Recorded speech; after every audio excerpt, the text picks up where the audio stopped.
Capítulo 2. La diferencia en que se resume toda la diferencia. Pasa algo curioso en la vida, cuando uno se niega a aceptar nada que no sea lo mejor, muy a menudo lo consigue.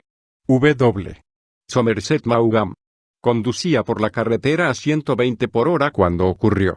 Se distrajo con algo que estaba al margen del camino y cuando volvió a mirar en la dirección de la marcha, apenas le quedaba un segundo para reaccionar. Era casi demasiado tarde. El gran camión que iba delante frenó de pronto. Para salvar la vida tumbó la motocicleta iniciando un patinazo angustioso, que le pareció eterno. Se vio a sí mismo en cámara lenta, pasando por debajo del camión. Pero sucedió lo peor, el depósito de gasolina perdió el tapón, y el combustible se derramó y encendió. Cuando volvió en sí se halló en la cama de un hospital, traspasado por el dolor, incapaz de moverse y sin atreverse casi a respirar.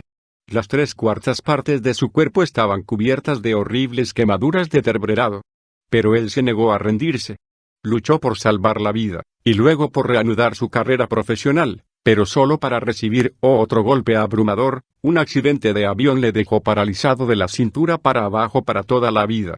En la existencia de todo individuo, hombre o mujer, hay un momento de reto a ultranza, un momento en que se ponen a prueba todos los recursos de que disponemos, en que la vida parece absolutamente injusta.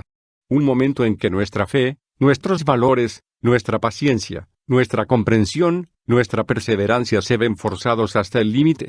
Y aún más allá. Para algunos, una prueba así es una oportunidad de convertirse en individuos mejores. Otros dejan que la experiencia les destruya. ¿Se ha preguntado alguna vez a qué se deben las diferentes maneras en que los humanos responden a los desafíos de la existencia? Yo sí, y muy a menudo.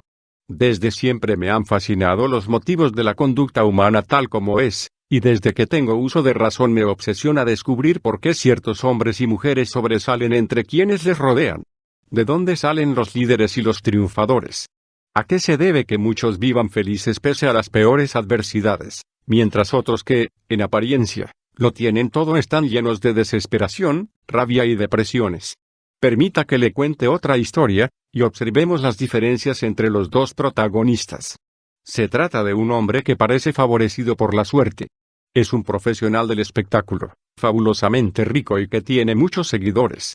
A los 22 años de edad fue el miembro más joven de la famosa compañía de comedia Second City de Chicago. Casi enseguida se convirtió en la estrella de la compañía.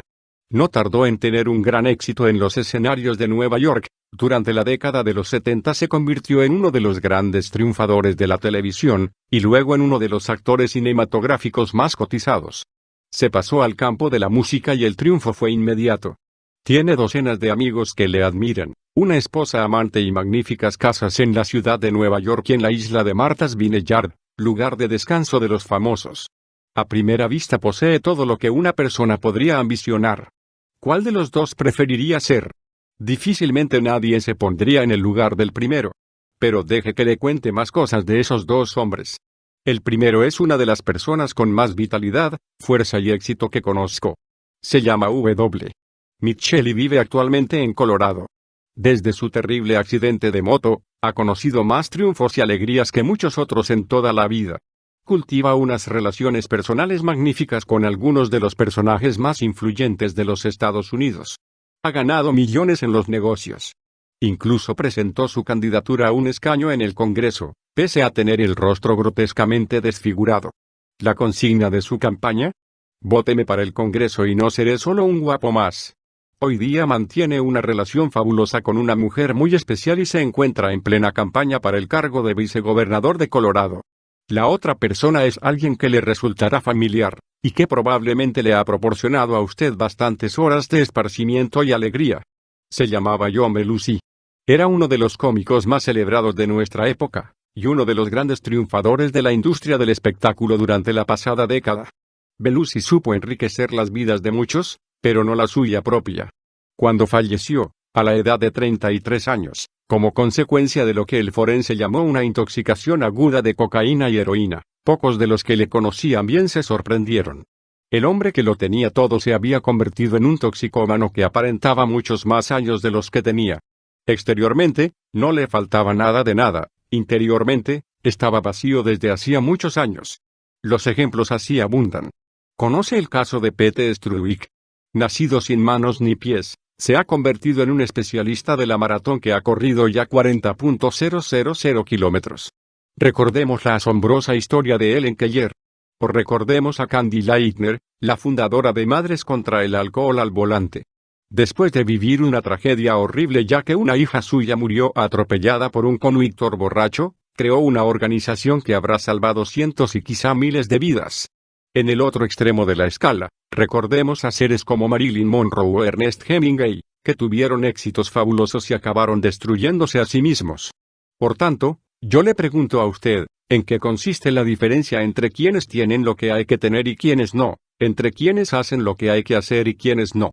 ¿Por qué unos superan adversidades tremendas, inconcebibles, y convierten sus vidas en un triunfo, mientras otros, pese a contar con todas las ventajas, las convierten en un desastre? ¿Cómo consiguen algunas personas que todas las experiencias repercutan a su favor, mientras para otras cualquier experiencia actúa en contra de ellas? ¿En qué consiste la diferencia entre W. Mitchell y John Belushi? ¿Cuál es la diferencia en que se resume toda la diferencia en cuanto a calidad de la vida? Estas preguntas siempre han sido mi obsesión. A medida que iba madurando pude observar a individuos que poseían grandes riquezas de toda especie, magníficos empleos, relaciones estupendas y buena presencia. Necesitaba saber por qué para ellos la vida era tan distinta de la mía y la de mis amigos. Pues bien, toda la diferencia se reduce a la manera en que nos comunicamos con nosotros mismos y a las acciones que emprendemos. ¿Qué hacernos cuando, tras poner todas nuestras fuerzas en el intento, las cosas nos siguen saliendo mal? Quienes triunfan no tienen menos problemas que quienes fracasan. Las únicas personas que no tienen problemas son las que están en el cementerio. Lo que distingue el fracaso del éxito no son las cosas que nos pasan, la diferencia estriba en cómo percibimos lo que pasa y qué hacemos en consecuencia. Cuando su organismo le comunicó a W. Mitchell la información de que estaba cubierto de quemaduras de tercer grado en un 75%, pudo elegir entre varias maneras grado en un 75%, pudo elegir entre varias maneras de interpretar esa información. Por el significado del inicialmente, pudo ver en él mismo un motivo para morirse, para evitar la desesperación, o cualquier otra cosa que eligiera comunicar. Y eligió comunicarse a sí mismo, insistentemente, que aquella experiencia le había ocurrido porque estaba llamado a hacer algo, y que ese algo, algún día, le supondría ventajas aún mayores respecto a su afán de hacer algo importante en el mundo. Como resultado de tal comunicación consigo mismo, formó conjuntos de creencias y de valores que siguieron orientando su vida desde una perspectiva ventajosa y no como tragedia, incluso después de verse paralítico. En cuanto a Pete Strudwick, el que no tenía manos ni pies, ¿cómo logró culminar con éxito la Pikes Peak, la maratón más difícil del mundo? Muy sencillo. Dominaba la comunicación consigo mismo. Cuando sus sentidos corporales le enviaban las señales que en el pasado solía interpretar como de dolor, limitación o agotamiento, él se limitaba a cambiar la etiqueta de su significado y a seguir comunicándose con su sistema nervioso de tal modo que le permitiese continuar la carrera. No cambian las cosas, cambiamos nosotros. Henry David Thoreau. Lo que despertó mi curiosidad fue saber, concretamente, cómo obtenían resultados estas personas. Había comprendido desde hacía tiempo que el éxito deja unas claves, que quienes producen resultados sobresalientes hacen cosas determinadas que son las que crean dichos resultados. Comprendí que no bastaba con saber que un W. Mitchell o un Pete Strudwick se comunican consigo mismos de una manera especial, había que averiguar concretamente cómo lo hacían. Me convencí de que, si repetía exactamente las acciones de otros, no dejaría de reproducir resultados de la misma calidad que ellos, de que, si sembraba, no dejaría de cosechar. En otras palabras, si alguien se mostrase comprensivo incluso en las circunstancias más adversas, yo averiguaría su estrategia, su manera de considerar las cosas, el uso de su propio cuerpo en tales situaciones, y así llegaría a ser más comprensivo. Si un hombre y una mujer llevasen 25 años felizmente casados y enamorados todavía el uno del otro, yo me enteraría de qué acciones habían emprendido y en qué creencias las sustentaban, al objeto de adoptar las mismas acciones y creencias y alcanzar los mismos resultados en mis propias relaciones. Como uno de los resultados producidos por mí había sido un notable exceso de peso, empecé a comprender que solo necesitaba modelar mi conducta sobre la de los delgados, averiguar qué comían, cómo lo comían, qué opinaban, cuáles eran sus creencias, y conseguiría lo mismo que ellos. Así fue como perdí mis 15 kilos sobrantes. Hice lo mismo en el aspecto económico y en mis relaciones personales. De esta manera empezó mi búsqueda de modelos de excelencia personal. Y en mi propia investigación de la excelencia, exploré todos los caminos que lograba descubrir. Fue entonces cuando supe que existía una ciencia llamada programación neurolingüística, que abreviaremos como PNL. Fijándonos en ese nombre veremos que viene de neuro, que hace alusión al cerebro, y lingüística, que se refiere al lenguaje. Programar es poner a punto un plano procedimiento. La PNL es el estudio de cómo el lenguaje, tanto el verbal como el no verbal, afecta a nuestro sistema nervioso. Pues nuestra capacidad para hacer cualquier cosa en la vida está basada en nuestra aptitud para dirigir nuestro propio sistema nervioso, y los que consiguen cosas sobresalientes lo hacen mediante determinadas comunicaciones con el sistema nervioso y a través de él. La PNL estudia cómo los individuos se comunican consigo mismos de tal manera que originan estados de óptima disponibilidad de sus recursos, y por tanto crean el mayor número posible de opciones de comportamiento. El nombre de programación neurolingüística, si bien describe con exactitud de qué trata la nueva ciencia, puede haber sido el motivo de que usted no conociese antes su existencia, puesto que en el pasado su enseñanza estuvo limitada a los terapeutas y a un pequeño número de afortunados hombres de negocios. Desde mi primer contacto con ella comprendí enseguida que estaba ante algo totalmente distinto de cualquier cosa experimentada con anterioridad. Fui testigo de cómo un practicante de la PNL se hacía cargo de una mujer que desde hacía más de 3 meses estaba siendo tratada sin éxito por reacciones fóbicas, y en menos de 3/4 de hora desapareció esa fobia. Quedé atónito. Necesitaba enterarme bien de aquello. Dicho sea de paso, muchas veces el mismo resultado puede conseguirse en 5 o 10 minutos. La PNL nos proporciona un marco de referencia sistemático para dirigir nuestro propio cerebro. Nos enseña cómo dirigir, no solo nuestros propios estados y comportamientos, sino incluso los estados y comportamientos de los demás. En una palabra, es la ciencia de cómo dirigir el propio cerebro de manera óptima para lograr los resultados que uno desea. La PNL suministra exactamente lo que yo andaba buscando. Da la clave del misterio de cómo ciertas personas producen constantemente lo que yo llamo resultados óptimos.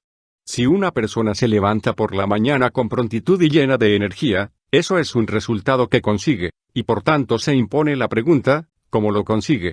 Puesto que todos los resultados son consecuencia de unas acciones, se sigue con esta otra pregunta, ¿qué acciones mentales o físicas concretas suscitan el proceso neurofisiológico del despertar fácil y bien dispuesto? Uno de los postulados de la PNL es que todos los sistemas neurológicos se parecen, de manera que si alguien en el mundo puede hacer una cosa, usted también puede, siempre que rija o gobierne su sistema nervioso exactamente del mismo modo. Este proceso consistente en descubrir exacta y específicamente lo que hacen las personas para obtener un cierto resultado es lo que llamamos modelado. Repitamos una vez más que el postulado es que si otros pueden, usted también puede. La cuestión no estriba en si será usted capaz de obtener los mismos resultados que obtiene otra persona o no, solo es cuestión de estrategia, es decir, cómo lo consigue esa persona. Si uno demuestra un extraordinario dominio de la ortografía, debe existir una manera de modelarlo y poder hacerlo usted también, en solo 4 o 5 minutos. Aprenderá usted esa estrategia en el capítulo 7. Si alguien a quien conoce se comunica perfectamente con su hijo, usted puede conseguir lo mismo. Si existe alguien para quien sea fácil levantarse de la cama por las mañanas, usted también puede. Basta con modelar cómo esos otros individuos gobiernan sus sistemas nerviosos. Obviamente, algunas tareas son más complicadas que otras y puede requerir algún tiempo el modelarlas y duplicarlas. No obstante, si uno tiene deseo y fe suficientes para perseverar durante el proceso de ajuste y cambio, cabe la posibilidad de modelar virtualmente cualquier cosa que esté al alcance de cualquier humano. En muchos casos, a una persona le habrá costado años de errores y nuevos ensayos descubrir cómo servirse de su mente o de su cuerpo para alcanzar un resultado concreto. En cambio, usted, si quiere seguir sus pasos, no tiene más que modelar las acciones que costó años perfeccionar, y conseguir algo similar en cuestión de instantes, o de meses, en cualquier caso, mucho más pronto que la persona cuyos resultados deseamos duplicar. Los principales creadores de la PNL fueron John Grinder y Richard Bandler. El primero es uno de los lingüistas más destacados del mundo. Bandler es matemático, psicólogo gestáltico, la llamada psicología de la forma, y experto en informática. Estos dos hombres decidieron asociar su talento para una tarea extraordinaria, salir a modelar la conducta de los mejores en su actividad, cualquiera que ésta fuese. Buscaban a los individuos más eficaces en la creación de lo que más ansía la mayor parte de los humanos, el cambio. Entre los individuos más notables, estudiaron a hombres de negocios, terapeutas y otros, a fin de condensar las lecciones y los patrones de conducta que estas personas habían descubierto a través de años de errores y nuevos intentos. Bandler y Grinder son conocidos principalmente gracias a una serie de patrones eficaces para la intervención en el comportamiento, codificados por ellos mediante el modelado del Dr. Milton Erickson, uno de los hipnoterapeutas más grandes que hayan existido nunca, de Virginia Satir, extraordinaria terapeuta familiar, y de Gregory Bateson, antropólogo. Ambos descubrieron, por ejemplo, cómo Satir lograba establecer la resolución de relaciones donde otros terapeutas habían fracasado, descubrieron qué patrones de acción producía para conseguir resultados, y luego enseñaron esos patrones a sus alumnos, quienes pudieron aplicarlos y obtener resultados de la misma calidad, aunque no poseyeran los años de experiencia de aquella famosa terapeuta. Puesto que sembraron las mismas semillas, cosecharon los mismos frutos. En el desarrollo de los patrones fundamentales extraídos del modelado de esos tres maestros, Bandler y Grinder empezaron a crear patrones propios, que también transmitieron en sus enseñanzas. El conjunto de esos patrones es lo que se ha dado en llamar programación neurolingüística PNL. Esos dos genios hicieron mucho más que suministrarnos una serie de patrones potentes y eficaces para producir el cambio. Nos proporcionaron lo que es más importante, un criterio sistemático sobre cómo duplicar cualquier tipo de excelencia humana en un período muy breve. Consiguieron éxitos hoy legendarios. Sin embargo, e incluso con los recursos disponibles, muchas de las personas que aprendieron los patrones para crear cambios emocionales y de la conducta carecían del poder personal necesario para aplicarlos de una manera eficaz y congruente. Vemos una vez más que no basta con saber. La acción es lo que produce los resultados. A medida que iba leyendo tratados de PNL me sorprendió no hallar nada escrito, o muy poco, sobre el proceso del modelado. Para mí, este es el camino de la excelencia. Significa que si veo que alguien en el mundo consigue un resultado que yo deseo, yo también puedo producir lo mismo si estoy dispuesto a pagar el precio correspondiente en tiempo y esfuerzo. Si lo que uno quiere obtener es el éxito, debe encontrar la manera de modelar su conducta sobre la de los triunfadores conocidos. Es decir, averiguar lo que hicieron y más concretamente cómo utilizaron su cerebro y su cuerpo para alcanzar los resultados que uno desea duplicar. Si usted quiere ser mejor amigo, tener una personalidad más rica, ser un padre más comprensivo, un mejor atleta o un hombre de negocios más próspero, lo que le hace falta son modelos de excelencia. A menudo los que mueven las palancas del mundo son modeladores profesionales, es decir, personas que dominan el arte de aprender cualquier cosa siguiendo la experiencia de otros, en vez de fiarlo a la propia. Esos son los que saben cómo ahorrar una mercancía que nunca sobra, el tiempo. En efecto, hasta con leer la lista de los libros más vendidos según el New York Times para observar que varios de los títulos más destacados de la misma no contienen sino modelos para hacer más eficazmente alguna cosa. Encontramos por ejemplo un libro de Peter F. Drucker, El cambiante mundo del Direction, en el que se nos describen las acciones concretas que debe emprender quien ambicione ser un forjador de empresas e innovador eficaz. En la obra queda perfectamente claro que la innovación es un proceso muy especial y voluntario. De manera parecida, ser un forjador de empresas no tiene nada de misterioso ni de mágico, ni es nada que uno lleve escrito en los genes. Es una disciplina que se puede aprender. ¿Le suena el nombre? Se le considera uno de los fundadores de la doctrina empresarial moderna, gracias a su talento para el modelado. El ejecutivo al minuto, de Kenneth Blanchard Spenier Johnson, es un modelo para la comunicación humana y para la gestión sencilla y eficaz de las relaciones humanas de cualquier tipo. Fue obtenido mediante el modelado de varios de los ejecutivos más eficaces de los Estados Unidos. En busca de la excelencia, de Thomas J. Peters y Robert H. Waterman Jr., es, evidentemente, una obra que propone un modelo para las empresas triunfantes. Ningún lugar está lejos, de Richard Bach, plantea otro punto de vista distinto, un nuevo modelo desde el cual considerar las relaciones. Esta lista podría prolongarse mucho más. También la presente obra está llena de una serie de modelos sobre cómo el lector debe dirigir su mente, su cuerpo y sus comunicaciones con los demás en orden a producir resultados sobresalientes para todos los interesados. Sin embargo, mi objetivo para usted es que no solo aprenda esos patrones del triunfo, sino que además los supere pasando a crear sus modelos propios. A un perro se le pueden enseñar patrones para mejorar su comportamiento, y lo mismo pasa con las personas. Pero lo que yo quiero que usted comprenda es un proceso, un marco de referencia, una disciplina que le permitirá reproducir la excelencia donde quiera que la encuentre. Quiero enseñarle algunos de los patrones más eficaces de la PNL, pero también quiero que llegue usted a ser algo más que un mero practicón de la PNL.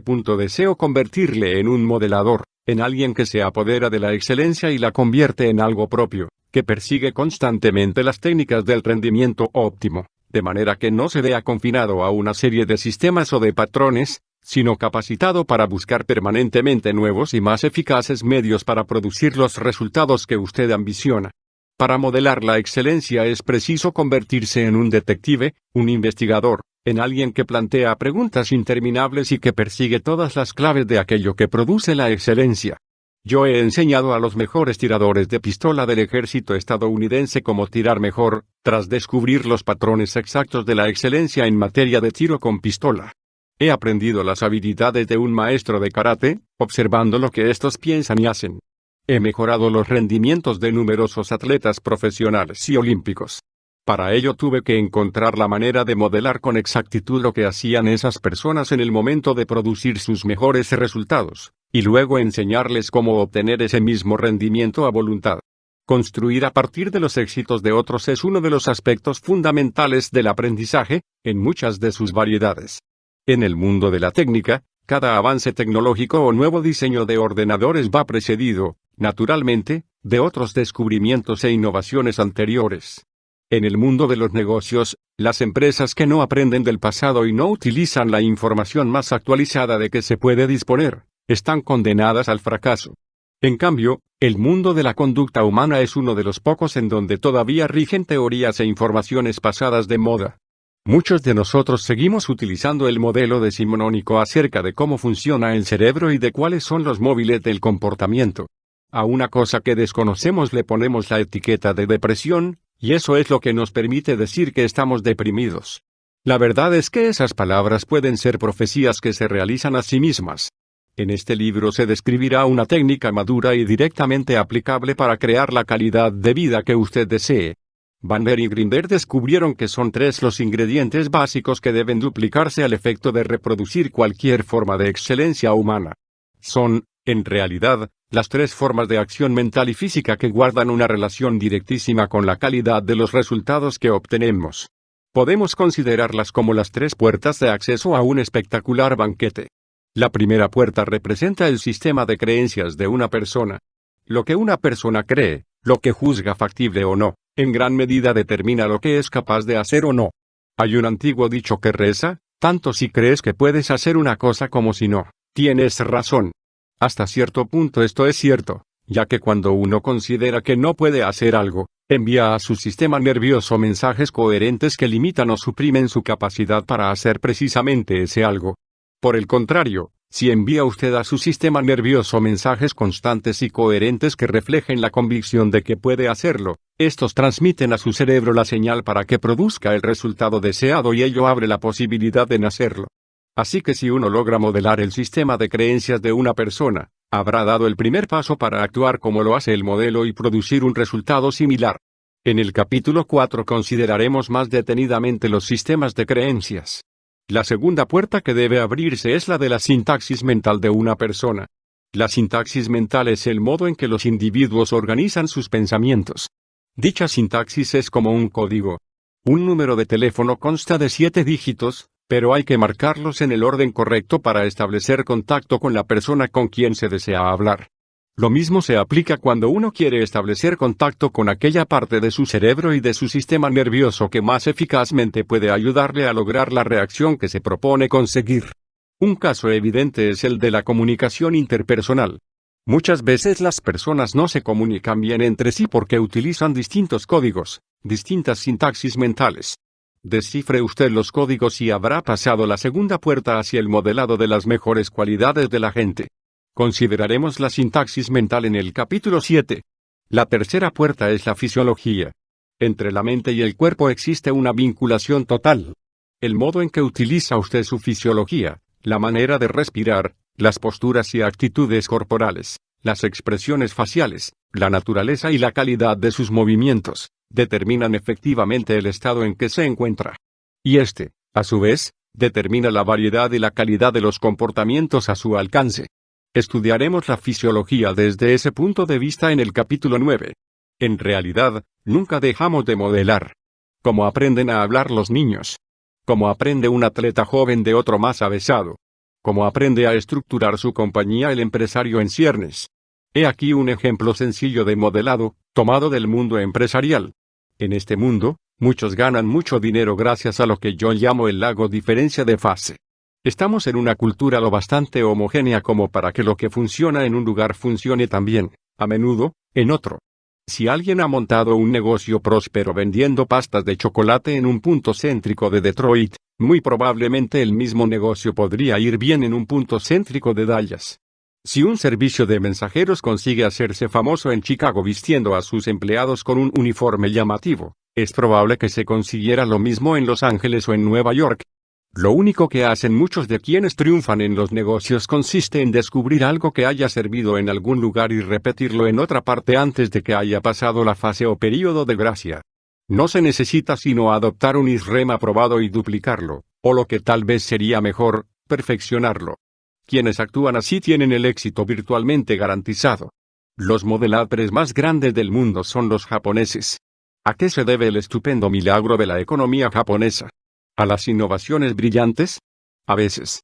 Pero si pasamos revista a la historia industrial de las 2 últimas décadas, veremos que muy pocos de los nuevos productos o de los avances técnicos más destacados tuvieron su origen en el Japón. Los japoneses se limitaron a tomar las ideas y los productos iniciados en los Estados Unidos, en una serie de casos que van desde los automóviles hasta los semiconductores, y tras un modelado meticuloso retuvieron los mejores elementos y perfeccionaron los demás. Un hombre a quien muchos consideran entre los más ricos del mundo es Adnan Mohamed Khashoggi. ¿Cómo lo consiguió? Muy sencillo, tomando como modelos a los Rockefeller, a los Morgan y otros financieros de talla similar. Leyó cuanto pudo acerca de ellos, estudió sus creencias y modeló sus estrategias. ¿Qué fue lo que le permitió a W. Mitchell, no solo sobrevivir, sino salir triunfante a partir de una de las experiencias más aplastantes que puede sufrir un hombre? Cuando estaba en el hospital, sus amigos le leyeron ejemplos de individuos que habían vencido grandes obstáculos. Obtuvo un modelo de posibilidades, y ese modelo positivo fue más fuerte que las experiencias negativas por las que atravesaba. La diferencia entre quienes triunfan y quienes fracasan no estriba en lo que tienen, sino en lo que han elegido ver y emprender a partir de sus experiencias en la vida. Mediante ese mismo proceso de modelado, yo logré resultados inmediatos tanto para mí mismo como para los demás. Seguí buscando otros patrones de pensamiento y de acción capaces de producir resultados sobresalientes en un breve periodo de tiempo. A la combinación de esos patrones le llamo técnicas del rendimiento óptimo. Son las estrategias que constituyen el cuerpo de este libro. Pero quiero dejar bien sentada una cosa. Mi meta, el resultado que quiero obtener de usted, no es solo que domine los patrones que describo aquí. Lo que usted necesita es desarrollar sus patrones propios, sus estrategias personales. John Grinder me enseñó que no debía creer demasiado en nada, ya que siempre habrá alguna ocasión en que las cosas no salgan como uno esperaba. La PNL es una herramienta poderosa, pero solo eso, una herramienta que usted puede utilizar para desarrollar sus propios planteamientos, sus propias estrategias y sus propias intuiciones. No existe la estrategia que sirva para cualquier situación. Ciertamente, el modelado no es nada nuevo. Todo gran inventor modela los descubrimientos de quienes le precedieron en el hallazgo de cosas nuevas. Todo niño modela el mundo que halla a su alrededor. La dificultad estriba en que la mayoría de nosotros modelamos con acento agudo un nivel totalmente aleatorio y desenfocado. Recogemos al azar detalles y rasgos de tal o cual persona, y pasamos totalmente por alto algo de otra que hubiera sido mucho más importante para nosotros. Modelamos alguna cosa de aquí y alguna otra de allá. Intentamos modelar a alguien a quien admiramos, pero solo para descubrir finalmente que no sabemos en realidad cómo esa persona lo consigue. Del encuentro entre la preparación y la oportunidad resulta la especie que llamamos suerte. Considere esta obra como una guía sobre cómo modelar conscientemente y con más precisión. Para usted, es la oportunidad de hacer de manera consciente lo que viene haciendo desde siempre en la vida. Alrededor de todos nosotros abundan recursos y estrategias fenomenales. Yo le invito a que comience a pensar como un modelador, permaneciendo siempre atento a los patrones y a los tipos de acciones que producen resultados sobresalientes. Si alguien ha sido capaz de hacer algo notable, usted debe preguntarse inmediatamente, ¿cómo ha logrado ese resultado?